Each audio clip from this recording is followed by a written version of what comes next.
Hello বন্ধুরা, welcome to back to my channel. তো আমার মামা বাড়িতে এখানে উনুনে কাঠে রান্না হচ্ছে, আর আমার মাসি এখানে রান্না করছে। আর কলা পাতায় কলা পাতা কেটে তারপরে রান্না করে, তারপরে এখন এত আইটেম রান্না করা হয়েছে। তো চলো আমরা খেতে বসে পড়ি, সব ছোটরা করে। চলো আমরা ছোটরা খেতে বসে পড়েছি। তো দেখো এখানে কত কিছু আছে, আমরা খাচ্ছি এখন।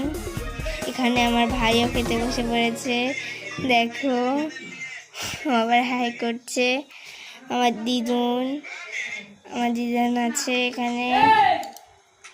তোমরা কারা কারা পিকনিক করো মা বাড়িতে আমাকে অবশ্যই জানাবে।